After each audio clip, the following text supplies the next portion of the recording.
स्वागत है आप सभी का। मैं हूं साहिल खान और आप देख रहे हैं साहिल किरारी। गोरखपुर पहुंचे और फरसा वाले बाबा की बात ना हो तो बात अधूरी रहेगी। हमारे साथ में है फरसा वाले बाबा और गोरखपुर में पहुंचे हैं तो बात होगी, बटेंगे तो कटेंगे। देखिए हाथ में फरसा भी है। बाबा ये फरसे का राज क्या आपके हाथ में है? बहुत बहुत आप पत्रकार बंधुओं को साधुवाद। मैं अखिल भारतीय ब्राह्मण महासभा के परशुराम सेना का जिलाध्यक्ष आचार्य चंद्र प्रकाश त्रिपाठी। फरसा लेके चलते हैं, इसलिए प्रेम से लोग फरसा बाबा लोग कहते हैं। क्योंकि पहले हमारे आराध्य ब्राह्मण कुल के कुलगुरु भगवान परशुराम जी का नाम पहले राम ही था, लेकिन जब उन्होंने परशु जब धारण कर लिए तो उनका भी नाम जो है परशुराम हो गया। तो कहने का विषय ये संकेत करता है परशु जो है कि जब जब पृथ्वी पर अत्याचार बढ़ा, जीवों की हत्याएं बढ़ी, तो किसी किसी रूप में संत महात्मा प्रकट हुए और लोगों का नरसंहार करने का काम किए। चाहे वो कृष्ण भगवान हो गए, परशुराम जी हो गए, रामचंद्र जी हो गए, सभी देवी देवताओं का यही इतिहास रहा। बुराई को खत्म करने के लिए। जी जी, बुराई को खत्म करने के लिए। क्योंकि देखिए एक बाप के दो बेटे होते हैं, एक होता है सुपूत, एक होता है कुपूत। तो कुपूत को ठीक करने के लिए जब ये चीज हम लोग अपनाते हैं कि शस्त्र और शास्त्र दोनों से उनको ठीक किया जाए। बाबा आजकल पोस्टर वार खूब हो रहा है, बटेंगे तो कटेंगे, क्या है ये? हाँ देखिए, बड़ी अच्छी बात है। कहा गया कि जब जब हिंदू जागा है राज सिंहासन डोला है। देखिए एक एक बूथ से गड़ा भरता है। आप भी इससे अवगत हैं और हम भी इससे अवगत हैं। तो देखिए कहने का विषय है कि जब हमारे वहाँ एक सगे चार भाई हैं, वो एक साथ जब जब जब रहते हैं तो उनमें मजबूती रहती है, और जब वो अलग बिलग कर लेते हैं तो उनकी शक्ति क्षीण होती है। तो कहने का विषय ये है कि जितने हिंदू भाई लोग हैं, चाहे हिंदू हो, मुस्लिम हो, सिख हो, ईसाई हो, सबको एक साथ जुड़ कर जब रहेंगे तो कोई भी देश आपके ऊपर आक्रमण नहीं कर पाएगा। ये पूरे विश्व में एक हमारे ही देश को भारत माता का दर्जा दिया गया है। इसलिए हमारे परम पूजनीय उत्तर प्रदेश के मुख्यमंत्री योगी आदित्यनाथ जी समाज में मैसेज दे रहा है कि जब हम बटेंगे तब हम कटेंगे। इसका सेंस आप हर जगह से आप ले सकते हैं। तो इस बात को चुनावी मंच से ही क्यों बोला गया? चुनावी मंच से इसलिए कहा गया है कि देखिए अभी भी हिंदू बिखरे पड़े हुए हैं कि हम यादव हैं, हम ठाकुर हैं, हम पंडित जी हैं। तो इससे कहीं न कहीं अपने देश का, अपने प्रदेश का कहीं न कहीं नुकसान है। इसलिए हम लोग कहते हैं कि जात पाति करो विदाई, हम सब हिंदू भाई भाई। तो हिंदू मुस्लिम सिख ईसाई सभी लोग अपने जो है भाई हैं। जो धरती पर जो लोग भी पैदा होते हैं वो क्षुद्र ही पैदा होते हैं। उसके बाद देखिए हम लोग उपनयन संस्कार करते हैं, जिसको बोलते हैं जनेऊ। उसके बाद हम लोग कहते हैं कि मेरा दूसरा जन्म हुआ, फिर हम ब्राह्मण कहे जाते हैं। इसलिए हम ये लोगों को संदेश देते हैं और देते आए हैं कि आप लोग मनुष्य बनिए। आज के समय में देखिए लोगों को भाई दावत देना है तो दावत में लोग हाड़ मांस मीट मछली लोग दावत में लोग करते हैं। हम कहते हैं कि जो आप बोएंगे वही आप काटेंगे।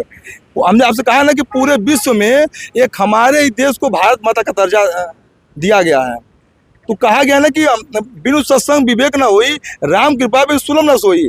तो हम लोगों को, आपको जब सत्संग ठीक होगा, अच्छे व्यवहार रहेंगे, जो हम लोग बोएंगे उसी को हम लोग काटेंगे। इसलिए बोला जब बटेंगे तब कटेंगे। आपको मालूम होगा कि एक अंगूर जब गुच्छे के साथ जब रहता है तो उसकी कीमत कुछ और होती है, मजबूती होती है। और जब वो अंगूर जब बिखर जाते हैं तो उसकी कीमत कम हो जाती है। आपने अच्छी बात कही है, आपने बटेंगे तो कटेंगे जी। लेकिन यही पे देखा गया, इसी देश में देखा गया, जब दुनिया चांद पहुंच गई जी, लेकिन आज भी देखा गया जब एक छोटे समाज का, लोग कहते हैं समाज का बच्चा जी घोड़ी पर चढ़ता है जी, आज भी उसको नीचे उतारा जाता है जी। इस बात को मानते हैं तो कैसे जुड़ेंगे, कैसे?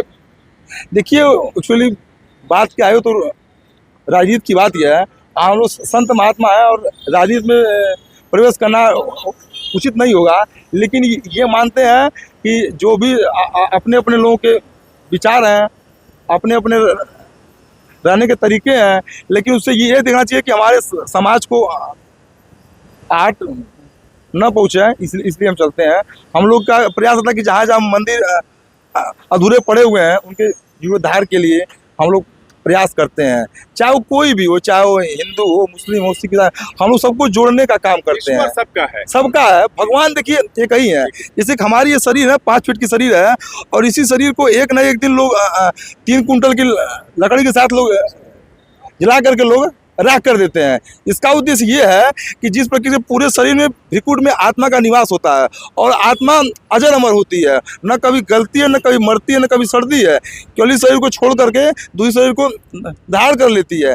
जैसे कि आपको एग्जाम्पल के तरीके से ये मोबाइल फ़ोन है, इस मोबाइल फ़ोन में सिम लगा हुआ है, जिससे आप एक दूसरे से टेलीफोन संवाद करते रहते हैं। इसी फ़ोन को चाहे आप आईफोन ले लीजिए, चाहे नोकिया ले लीजिए, चाहे पोको ले लीजिए, फ़ोन आपका वही होता है। तो फरसा वाले बाबा से मेरा सवाल वही है, जी। जी वही सिखाते हैं जी कि बटेंगे तो कटेंगे। जी जी क्या ये सही बात कही गई है या फिर राजनीतिक बात है ये? देखिए, सही बात तो कही गई है, इसलिए कही गई है जब चुनाव नजदीक आता है तब लोगों के काम करने की क्षमता लोगों की बढ़ जाता है, तब याद आती है। तब लोगों को याद आता है कि वास्तविकता में हम कौन हैं, मुझे करना क्या चाहिए। पार्टी कोई भी हो, चाहे समाजवादी पार्टी हो, भाजपा हो, कांग्रेस हो, आम आदमी पार्टी हो, हमको किसी पार्टी उल्टी से कोई लेन देन नहीं है। लेकिन हाँ, जो लोग हमारे हित की बात करेगा ना, जो देश के हित में काम करेगा, वही देश पर राज करेगा, चाहे वो कोई भी हुआ। आपने किसी पार्टी के लिए प्रचार किया अभी तक? नहीं, किसी पार्टी का नहीं, आज तक हमने किसी पार्टी का झंडा लेकर के हम कभी आज तक चले ही नहीं है। हम केवल अपने आराध्य भगवान परशुराम जी को, रामचंद्र जी को, हनुमान जी को, जो अभी भी लोग चिरंजीवी हैं, भगवान जी जिनको बोलते हैं, जैसे ये लोग अभी कहा गया आश्वस्तामा बलिर्व्यासो हनुमानश्च ईश्वर कृपा पात्र परशुरामश्च सप्ते तय चिरंजीवी न, ये 7 लोग चिरंजीवी हैं अभी। तो कहने मतलब कि अपने माँ बाप को का साथ दीजिए, सेवा करिए। ये आल्टी पाल्टी आज है, कल नहीं रहेगी। लेकिन आपको देखा क्या, सुनने में आ रहा है कि डुमरियागंज में आपने कुशल तिवारी जी का प्रचार किया है। जी जी जी जी। देखिए, कहने का विषय ये कि हमारे दूर के रिश्तेदार लगते हैं, घर की बात है, घर की बात है, जुड़ गए। आप मेरे दोस्त हैं, भाई हैं, आप आलम खान हैं कि क्या हैं, यादव जी हैं, बाबू साहब हैं, मुझे ये इससे मतलब नहीं है। आप अगर हैं, आप किसी पार्टी से आपको टिकट मिलेगा तो आपका भाई आपके साथ खड़ा रहेगा। देखिए, पहले हमारे लिए पहले आप खड़े होंगे, पार्टी हमारे लिए पहले नहीं आएगी, ठीक है ना। तो यही है कि हम जो अपने लोगों के लिए चलते हैं बात, तो इसलिए है कि जो बटेंगे कटेंगे, इसका मतलब यही है कि जहाँ भी रहिए संगठित रहिए। 4 भाई हैं, एक समाज के लोग हैं, तो आपस में जुटे रहिए, तभी आप में मजबूती कायम रहेगी। जो चुनाव के मंच से बांटने की बात करते हैं, उनको क्या कहना चाहेंगे हम लोग? देखिए, बांटने की लोग जो बात करते हैं, अपना रोटी सेकने का काम करते हैं, वो हमारे आपके किसी के वो है नहीं। इसलिए कहा गया विनाशकालीन विपरीत बुद्धि। वो 2 लोगों को काटने के चक्कर में अपने जो लोग रहते हैं उनको भी गंवा चुके होते हैं, ठीक है ना। आप देखते हैं कि ये राजनीति जो है, आप किसी को आग नहीं पाएंगे कि किसकी सरकार कब बनेगी और कब जाएगी। अब आप थोड़े में बहुत कुछ आप समझ सकते हैं। इसलिए कहा गया कि विनाशकालीन विपरीत बुद्धि, इसलिए कहा गया मुंह से निकली हुई बात और धनुष से निकली हुई तीर कभी वापस नहीं आती है। तो साहिल के डायरी के दर्शकों क्या कहना चाहेंगे आप? साहिल जी, आपको बहुत बहुत साधुवाद कि आपने अपने छोटे भाई को जो है, संत महात्मा को इस योग्य समझे आप कि अपना विचार व्यक्त करने के लिए आप कहे, हमने भी इसको व्यक्त किया। बहुत बहुत साधुवाद। और जहाँ भी आप लोगों की अपने शुभचिंतक फरसा की आवश्यकता है, हम आपके साथ खड़े रहेंगे। तो ये थे फरसा वाले बाबा, गोरखपुर से गोरख पहुंचे थे। मालूम पड़ा कि फरसा वाले बाबा अयोध्या सीधा गोरख पहुंचे हैं, तो हमने इनसे बात किया। इन्होंने साफ तौर पे कहा है कि बटेंगे कटेंगे का मतलब क्या है, यानी जब चुनाव आता है तो लोग बांटने की बात करते हैं। बाबा का कहना है कि चुनाव में नहीं, भारत में एकता कीजिए, तभी जाकर देश मजबूत होगा। आप बने रहिए साहिल डायरी के साथ। जय हिंद, जय भारत।